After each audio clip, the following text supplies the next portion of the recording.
I'm that girl who was asked by her subconscious and her collectives to be able to share my journey. And I have sort of been doing that as best as I can without the big mansplain and the 50 million hours. So there's that. I had a fantastic in-person session yesterday with just a pure gift to New Zealand, and I'm just so excited how that session will unfold for her and for our country, knowing what she is here for and who she was, and it's just fantastic. But there was some things in the session that I want to share with you that isn't private. About her, about what is coming through. So I know that if it's coming through one person, it could easily be explored in other people's sessions and have the same consistency and confirmation. And this is the first time I've heard about this. So I want to really share it with everyone just for you to start thinking about your own routines potentially. So she was explaining how she had a bath and she was staying with some friends, and they saw her collect up all her bundle of goodies to have this beautiful bath, to be able to really surrender in and do lots of healing for herself and to send it out to the universe and all this fantastic stuff. And her friend was mortified. Oh my gosh, you're not using that products, are you? That's really full on. So she was sharing with me that she had just had a bath that night, and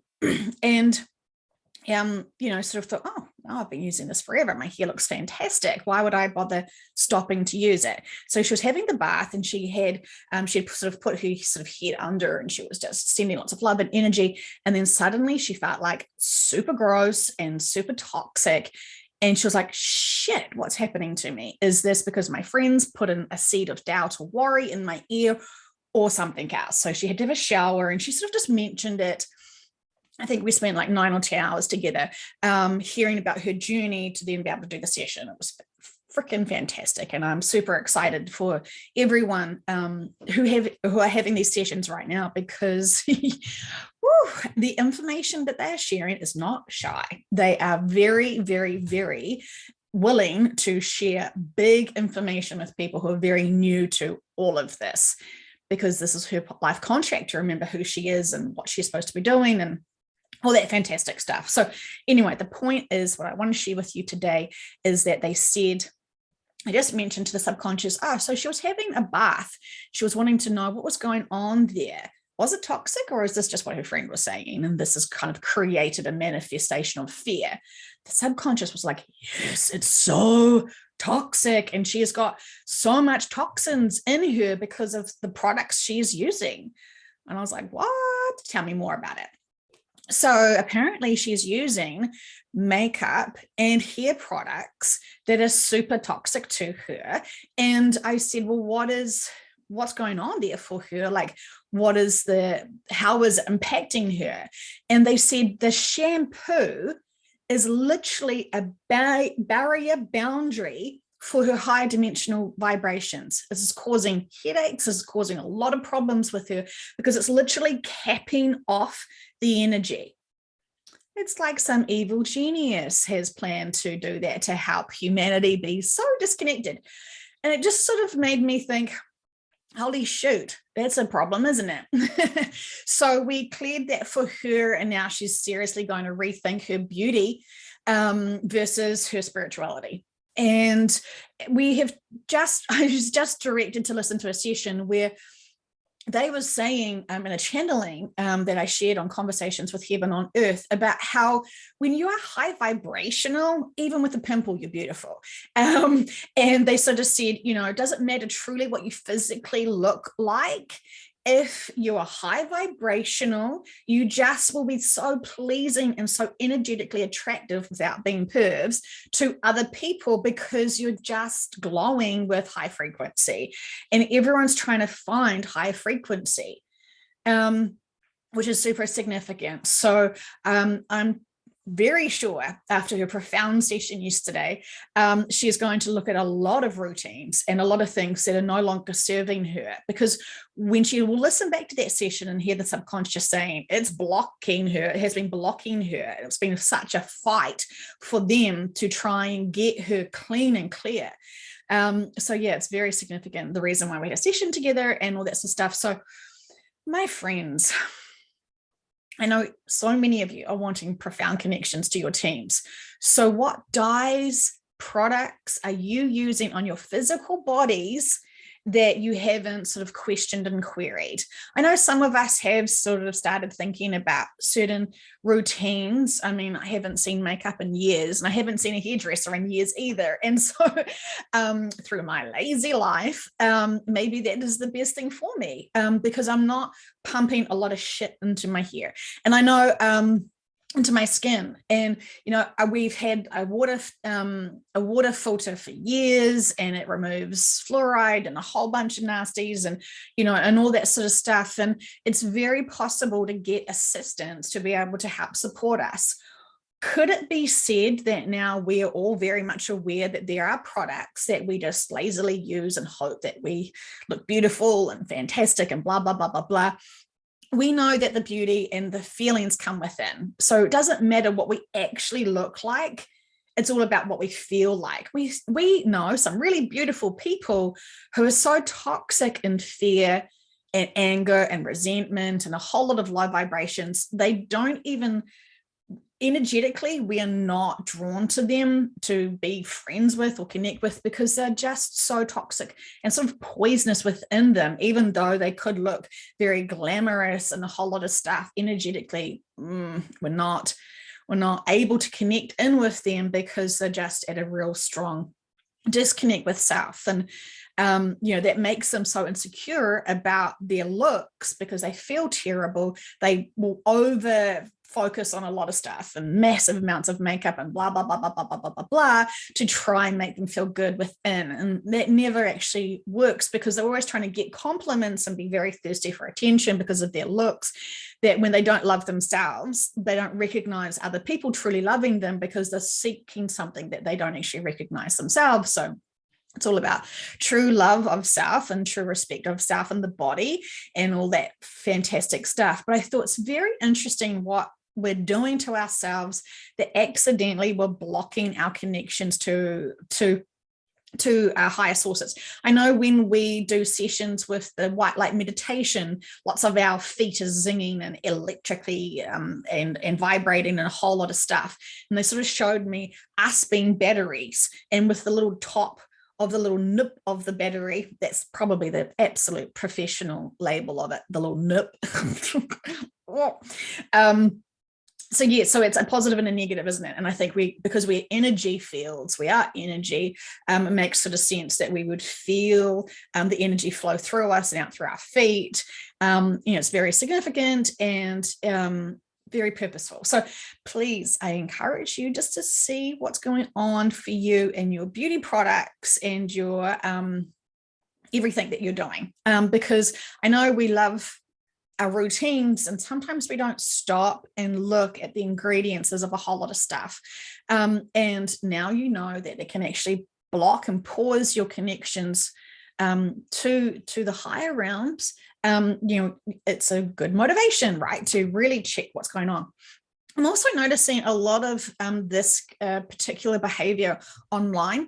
Lots of people are seeking out, I've got a big problem because, my left toe is hurting. Who else is having their big left toe hurting? And it's like, why are we constantly sharing online what's wrong with us? And why are we constantly trying to find other people with, the big toe hurting? Does it change what's going on for us if there's 15 people that say yes? What are we really seeking? And we've explored this in a session, what people are really posting, what their agenda is when they're posting things online, for two reasons. And it's usually only two reasons. You're either seeking love or you're sending love. So you're either wanting to give love to people through conversations online and to try and support them this way and really hear them and nurture them and support them, or are you wanting attention? Are you wanting love? Are you wanting someone else to fix your problems and to blah, blah, blah, blah, blah? Because when you find 15 people that have got the same problem with their toe, what's next? Okay, so you're normal. Other people are feeling it. Cool. What next? What is the next step when you realize that you're not alone, that you're having this ascension symptom or whatever it is, and there are other people there going through it? But are you thinking then, because they're going through it, whatever the problem is or the lesson or the significance, it's going to be the same for you. Really always no. It doesn't necessarily mean that whatever is going on for them is exactly the same for you.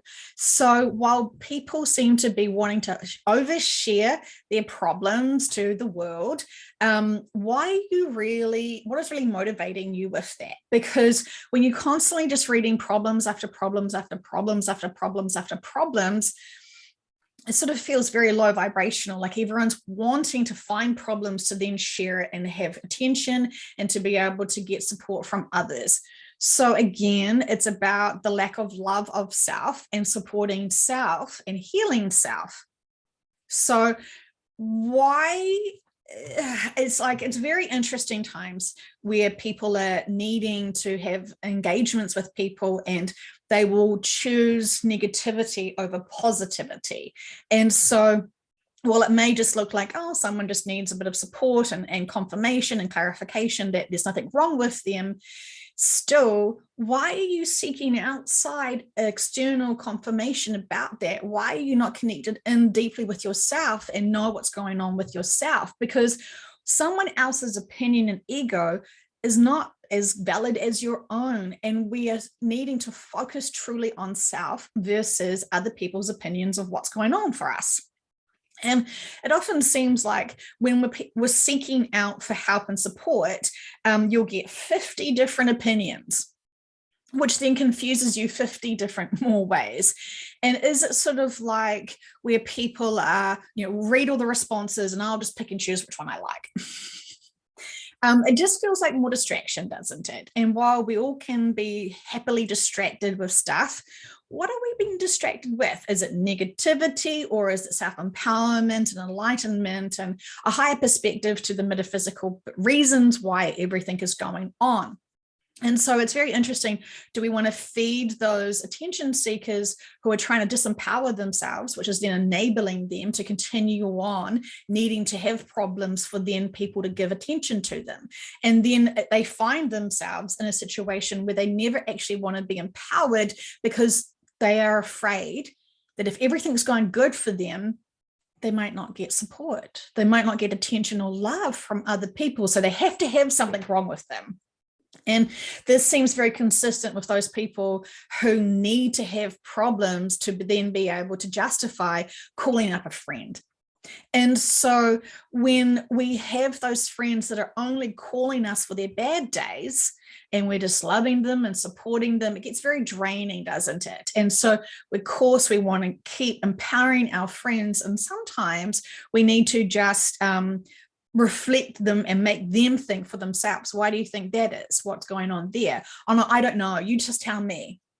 No. We could be telling you our opinions for the rest of our lives, but that's not going to empower you, is it? So we need to be able to redirect their focus into what is your body trying to tell you? What is the universe trying to tell you? Empower them to think for themselves. And when they do come up with their own solutions and they start feeling into their own integrity, reward them for that. Because that's really what they're needing, is to empower themselves. And when they get celebrated and supported because they're starting to do their inner work and have self-reflection, jazz hands for the world for that, right? Because that's literally going to empower them and encourage them to think for themselves and to feel for themselves and to really truly honor themselves on this journey that they've chosen with their life contracts. So yay, fun times, right? So anyway, just sharing that bit of information. Oh, and also judgment was a big thing. We can't start healing until we stop the judgments. And this is a big thing. So again, it's kind of like with the crimes against humanity, when we judge it and then go into fear and worry and doubt and lose our frequency vibrations because it's just so dreadful what's happening on the world. Again, it's about empowering ourselves to see the metaphysical perspective, to drop the judgment, to have observations, and then find our balance and neutral with it. And if you are still struggling, that is still okay. Like, there is no judgment for people who are struggling, but get the metaphysical perspective, have your own sessions, and understand life contracts. This will help you tremendously. Amazing. And from our little 3D egos where we hate certain people who are our leaders in our communities, who are, who are disempowering humanity, blah, blah, blah, blah, blah, blah, blah, blah, blah, we can be so fixated and so angry with them, it lowers our vibrations profoundly. And it really takes a spiritually mature person to be able to see that as a life contract to help awaken humanity. Because if there is only light, you don't have any darkness to grow. And, we hate being triggered, right, my friends, but that it could be called the darkness to grow. And so we're constantly being presented opportunities to be triggered for us to grow in our less than strong areas. So anything that we're not fully empowered with self with will be triggered to be able to have the opportunity to be able to recognize it, to feel into it, to engage with that emotion, to then realize, okay, that's a fear that I'm not worthy, or whatever. I know I am. And so we're just going to keep giving ourselves love talk and really mean it. And not just be like, oh yeah, I'm kind of okay, sort of deserve a lot of shit because, I was an asshole and I was asleep for most of my life. Like, no, my friends, we can stop that. That is trash talk. That was our old selves, and that definitely does not deserve to be in our thought space at the moment, right? Or ever again now. Because we know that when we are even thinking about certain people and we've got judgment or frustrations or anger towards them or resentment or whatever, we're lowering our vibrations as well as sending them some very dense energy. And, you just hope that person knows how to ground themselves and to empower themselves, because otherwise you're actually part of the problem. And this is a really hard thing for people to understand, is how energy works and how we can share love, and we can also share disempowerment. So, big times, my friends. So enjoy your sessions. They are tremendous times to have sessions right now, because the subconsciouses are wanting to chat and they are not holding back, and they are certainly not shy at the moment. So enjoy with much love to you all.